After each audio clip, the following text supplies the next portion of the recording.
apa yang dinamakan stabilitas temperatur batin. Orang tetap konstan menjaga nilai-nilai idealisme yang pernah dimilikinya. Dia mulai dengan adil, dia berjalan tetap dengan keadilan, dan dia berakhir juga tetap dalam keadilan. Jangan mulainya adil, tengahnya setengah adil, di akhirnya malah zolim sama sekali. Ini tidak punya stabilitas temperatur batin. Kan banyak orang begitu toh. Mulanya benar, belakangan mau benar sendiri. Mulanya sudah rela berkorban buat kepentingan orang banyak, belakangan malah selalu mengorbankan kepentingan orang banyak. Waktu di bawah rajin baca ayat kursi, dapat kursi lupa ayat. Stabilitas temperatur batin, tertipu oleh perasaan seolah-olah situasi dan kondisi sudah serba memungkinkan, sudah serba menguntungkan. Orang yang dibentuk pribadinya oleh pelaksanaan ibadah puasa, dia sadar apapun keberhasilannya, apapun kedudukannya, apapun nilai kekayaannya, itu cuma sebagian kecil sekali dari apa yang ada pada zat Allah subhanahu wa ta'ala. Hati tidak takabur, sesuai dengan namanya takabur, dari kalimat takabbaro ya takabbaru, membesar-besarkan diri. Orang yang suka membesar-besarkan diri, orang yang tidak yakin bahwa dirinya orang besar, lalu dibesar-besarkan dirinya. Sebenarnya itu sudah satu sikap di mana dia tidak percaya kepada diri sendiri. Dirinya sebenarnya bukan apa-apa, cuma ingin dianggap besar, lalu dibesar-besarkan. Takabbur namanya. Puasa sekali lagi melatih kita menanamkan kesadaran akan kelemahan dan keterbatasan kita sebagai makhluk. Itu sikap tawadu. Fir'aun, sudah tahu Fir'aun, lama-lama dia jadi raja, lupa diri dan lupa daratan, melonjak menjadi angkuh dan sombong, sampai kepada puncak kekurang ajarannya, memproklamirkan dirinya menjadi Tuhan. Hitler juga begitu. Pendeknya, orang manakala tidak ada kesadaran tentang dari mana segalanya berasal dan kemana segalanya akan kembali, dia mudah out of control. Kalau sudah out kontrol, maka dia akan melakukan perbuatan yang melampaui batas. Itu yang pertama. Jadi orang takwa, orang yang rendah hati, salah satu tujuan daripada pelaksanaan ibadah puasa menanamkan sikap rendah hati. Dari sikap rendah hati ini yang timbul lalu apa? Kepekaan sosial. Kalau saya puasa, saya sudah merasakan bagaimana tidak enaknya lapar. Saya sudah merasakan bagaimana tidak enaknya haus. Tapi bagaimanapun, saya lapar cuma sebentar, saya haus cuma sebentar. Selesai maghrib, lapar saya hilang, haus saya hilang. Bagaimana yatim piatu, orang-orang tua jompo yang perlu santunan, orang-orang miskin yang terkapar di kolong-kolong jembatan, yang tiap hari merasakan perasaan seperti ini tanpa tahu kapan hidup dan nasibnya akan berubah. Tidur beratapkan langit, berselimut koran. Kalau demikian, saya ini beruntung. Kalau demikian, apa yang bisa saya lakukan untuk mereka? Kepekaan sosial ini lalu timbul dalam apa yang orang sekarang namakan solidaritas, kesetiakawanan sosial. Hidup tidak hanya untuk kepentingan diri dan perutnya sendiri saja, tapi mau menolong, mau membantu orang yang memang memerlukan bantuan dan pertolongan itu sendiri. Jangan setelah tahu lapar tidak enak, haus tidak enak, tapi kita tidak mau tenggang rasa, tidak mau timbang rasa. Begini loh tidak enaknya lapar, begini loh tidak enaknya haus. Ini terjadi pada diri saya. Saya masih mampu, masih berbuka puasa. Bagaimana yang tiap hari merasakan seperti ini? Tidak Ramadan, tidak Syawal, tidak Zulqa'dah, tidak Zulhijjah, selalu kelaparan dan kehausan. Dari sana timbul kepekaan sosial. Lalu lahirlah sikap pemurah, dermawan, mau menoleh ke kiri dan ke kanan. Bahkan Al-Quran itu sampai mengancam betul. Ara'aita allazi yukadzibu bid-din fadzalika allazi yad'ul yatim wa la dustakan agama. Islam mendustakan Islam. Solat dia tapi mendustakan solat, dia tapi mendustakan puasa. Siapa mereka itu? Fadzalikal ladzi yad'ul yatim. Merekalah orang-orang yang meninggalkan anak-anak yatim. Wa la yahuddu ala ta'amil miskin, dan tidak pernah memberi pertolongan, tidak memerintahkan memberi makan kepada fakir miskin, walaupun dia berada pada posisi dan kondisi yang memang dia mampu. Nah, kalau dia tidak mampu itu lain soal. Dia mampu, dia tahu, dan dia diam saja, itu termasuk yukadzibu biddin, orang-orang yang mendustakan agama. Berlindung kita kepada Allah, jangan sampai termasuk ke dalam kelompok itu. Yang kedua, saudara, huruf takwa itu qaf. Qaf adalah lambang dari sifat qanaah. Qanaah artinya merasa cukup. Puasa melatih kita untuk bersikap cukup dalam hidup. Kalau kita perturutkan menjelang saat berbuka, menunggu waktu berbuka, istilah orang di Jawa Barat ngabuburit katanya, kita menunggu saat berbuka, segalanya saja ingin kita beli, segalanya saja ingin kita minum, semuanya saja ingin kita makan. Sebab nafsu sudah begitu berupa, perut sudah sedemikian lapar, kerongkok sudah sedemikian haus, rasanya semuanya saja ingin kita telan. Tapi tahukah kita bahwa setelah maghrib berbunyi, berapa banyak yang kita makan, berapa banyak yang kita minum? Sesuaikah dengan keinginan kita tadi siang? Tadi siang semuanya ingin kita makan, tadi siang semuanya ingin kita minum. Setelah berbuka, berapa banyak yang kita makan, berapa banyak yang kita minum? Itulah kehidupan.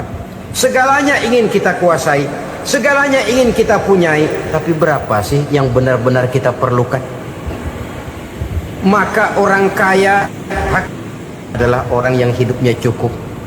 Orang miskin hakikat yang selalu merasa kurang. Bagaimanapun besar rumah, banyak uang kita, berpuluh kendaraan kita, kalau hidup selalu merasa kurang, itu artinya kita masih miskin. Maka jikalau ingin menjadi orang kaya, kuncinya hakikatnya cuma satu, hati kita merasa cukup dengan yang diberikan Allah, bersyukur atas segala nikmatnya, dan dengan syukur itu, nikmat itu akan ditambah oleh Allah Subhanahu wa ta'ala. Puasa menimbulkan sifat qanaah, dan qanaah adalah watak daripada orang-orang yang bertakwa kepada Allah Subhanahu wa ta'ala. Persis seperti orang minum air laut, makin diminum makin haus, makin diminum makin kering tenggorokan. Begitulah orang berhadapan dengan materi. Tadinya dia akan senang kalau dia merasa punya tanah ratusan hektar. Sudah ratusan hektar tidak cukup, ngelamun lagi, alangkah nikmatnya kalau bisa beli gunung. Gunung dibeli, sudah punya gunung, lihat laut, aduh kalau laut juga bisa dibeli, beli lagi laut. Sudah punya laut, lihat ke atas langit, ada yang jual apa enggak ya?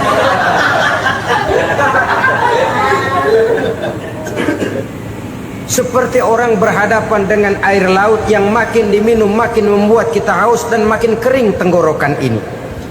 Maka itu harus dihentikan. Sikap untuk menghentikan itu tidak lain adalah dengan sifat qanaah itu tadi, merasa cukup dengan apa yang diberikan Allah, mensyukuri nikmatnya. Itu yang kedua. Yang ketiga, pada kalimat takwa ada huruf wawu. Wawu adalah simbol dari sifat wara dengan ain. Wara, orang yang terpelihara dirinya baik dari yang syubhat, lebih-lebih dari yang haram. Syubhat, saudara tahu, barang yang remeng-remeng.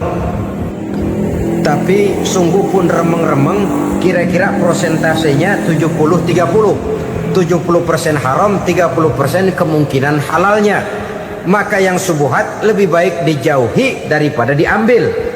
Orang yang punya kepribadian wara, dirinya terpelihara, jangankan dari yang haram, dari yang syubhat saja dia sanggup menjaga dan memelihara dirinya. Oleh karena itu saya heran kalau orang di bulan Ramadan dia sanggup menjaga diri di waktu siang dari jenis makanan yang halal, dari jenis minuman yang haram. Ada tahu nganggur di meja siang, enggak dia makan. Ada air teh nganggur di meja siang, enggak dia makan. Padahal itu jenis makanan dan minuman yang halal. Tapi ketika datang maghrib, dia berbuka dengan makanan yang dibeli dari uang yang dihasilkan dengan cara yang haram. Bukankah itu sesuatu yang terbalik? Bukankah dengan demikian sudah tidak lagi menimbulkan sikap yang bisa memelihara dan menjaga kepribadian diri?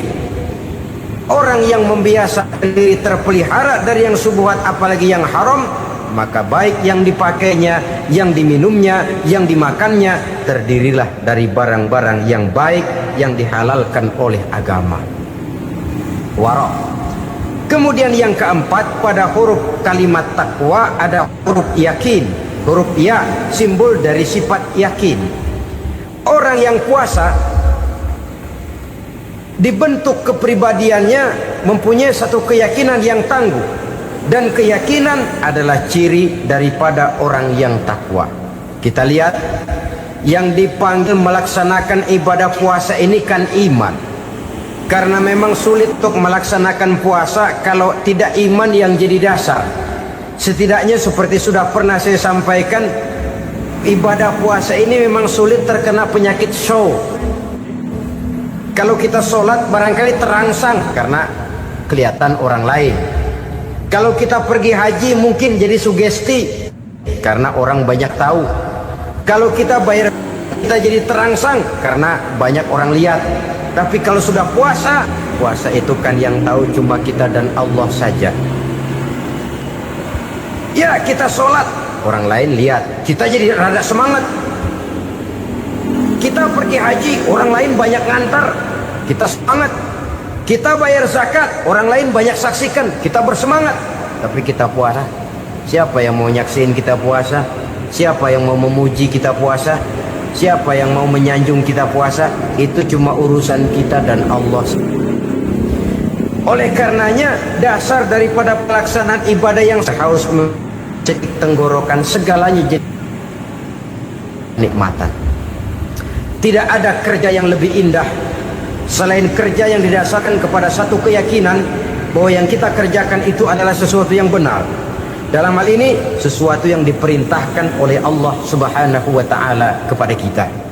Saudara-saudara kaum muslimin rahimakumullah. Demikianlah titik evaluasi kita. Jangan berpuasa hanya dengan prinsip asal sekadar menggugurkan kewajiban saja, yang akan berakibat Ramadan tahun ini berakhir begitu, Ramadan terjebak menjalani rutinitas ritualnya saja. Bahkan kadang-kadang yang nyata betul, Nabi menganjurkan tingkatkan ibadah pada 10 hari yang akhir di bulan Ramadan, tanggal 20 sampai akhir Ramadan. Yang kita praktekkan malah kegiatan ibadah kita justru menurun pada 20 Ramadan yang akhir. Coba lihat 20 Ramadan ke atas, itu pasukan tarawih paling kelas 60-70 tahun ke atas. Kemana yang lain sudah berpikir menghadapi lebaran, berpikir pulang mudik, berpikir macam-macam.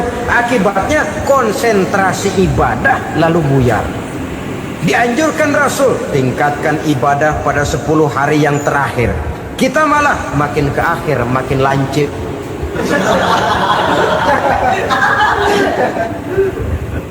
Saudara-saudara kaum muslimin rahimakumullah, kita terjebak oleh sesuatu yang sementara, oleh sesuatu yang bersifat kulit, lalu meninggalkan isinya. Padahal jikalau kita tidak mengisi Ramadan dengan kegiatan ibadah, berarti kita tidak keluar dari Ramadan dengan jiwa yang baru yang sudah ditempa oleh pengalaman ibadah di bulan Ramadan. Artinya kita tidak kembali kepada fitrah, kesucian seperti saat kita dilahirkan. Lalu kalau kita tidak kembali kepada fitrah, apa yang mau kita rayakan pada Idul Fitri itu? Di mana letak kegembiraan kita? Di mana letak kebahagiaan hati? Kembalikah kita kepada fitrah? Tidak. Benarkah puasa yang kita kerjakan? Kelihatannya juga tidak. Adakah dampak dari pelaksanaan ibadah dalam pribadi kita? Tidak. Kadang-kadang Ramadan selesai malah teriak merdeka.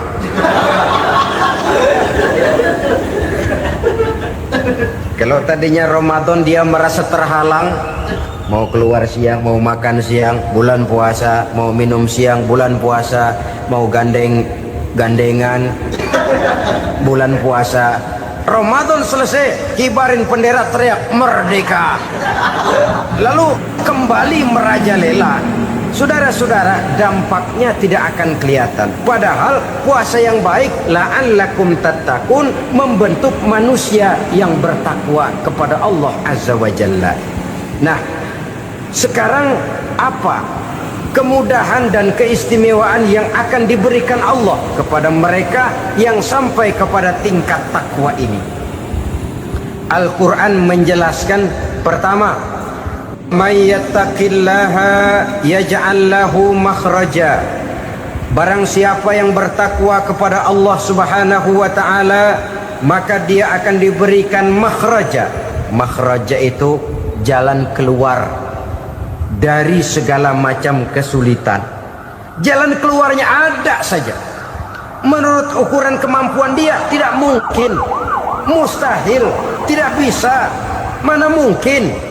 Tapi pada waktunya ada saja jalan keluarnya. Termasuk jenis yang yaj'al lahu makhraja. Orang yang bertakwa kepada Allah selalu diberikan jalan keluar dari segala kesulitan yang dihadapinya. Siapa sih orangnya yang tidak pernah sulit dalam hidup? Siapa orang yang tidak pernah mengalami kesulitan? Tapi kadang orang menilai, itu kelihatannya hidupnya enak aja ya, kayaknya gak pernah mengalami kesulitan. Sebenarnya bukan tidak pernah mengalami kesulitan, Allah selalu memberikan jalan keluar dari segala kesulitan yang dihadapinya. Lah kalau Allah yang memberikan jalan keluar, tentu sangat mudah sekali. Orang yang bertakwa diberikan jalan keluar dari segala macam kesulitan. Satu.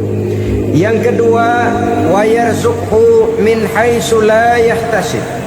Dia akan diberikan rezeki oleh Allah dengan jalan yang tidak disangka-sangka.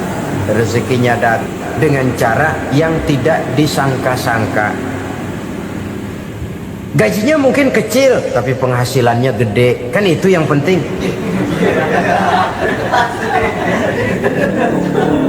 Gaji dan penghasilan kan lain tuh. Boleh jadi gaji kecil, asal penghasilan gede, kan nikmat hidup itu. Nah, penghasilan ini ada yang bisa kita perkirakan. Bisa kita perkirakan. Misalnya gaji itu tadi. Kalau saya kerja, gaji saya begini. Ada rezeki yang masuk min haitsu la yahtasib. Tidak kita sangka-sangka, tidak kita duga-duga, tahu-tahu ada saja rezeki. Datang orang bawa persoalan yang mendatangkan hasil. Sebab rezeki, jodoh, maut memang seperti bayangan. Kita uber-uber dia lari, kita diem dia diem. Kan gemesin itu. Bayang-bayang itu begitu. Kita kejar, dia lari. Rezeki juga begitu. Kita diam, dia diam. Setengah mati yang namanya rezeki kita cari, kita uber, ngobek sampai ratusan bohong kita kerjain. Tapi memang belum waktunya, ya sulit untuk tembus. Tapi kadang-kadang giliran kita nongkrong di rumah, datang orang bawain rezeki. Itulah yang namanya rezeki. Tapi ini untuk orang yang bertakwa. Kalau tidak punya kredibilitas takwa, jangan lalu pakai ayat ini. Diberikan Allah dengan rezeki dengan jalan yang tidak disangka. Kan ada ayatnya dah. Kita mah manteng aja di rumah dah. Ntar juga tuh rezeki datang. Ini fasilitas yang diberikan kepada orang yang wa may yattaqillah, bertakwa kepada Allah, yarzuqhu min haitsu la yahtasib, diberikan rezeki dengan cara yang tidak disangka-sangkanya. Maka kadar ketakwaan jangan membuat kita buruk sangka. Tuh orang ya nggak kemana-mana, duitnya ada aja. Kalau dia takwa, Allah berikan jalan keluar. yang lantas ngelihat kiai orangnya ahli ibadah, ilmunya tinggi, akhlaknya luar biasa, takwanya tinggi, rezekinya lancar. Kalau husnuzon nih kiai nggak kemana-mana, duitnya banyak, miara tuyul kali ini.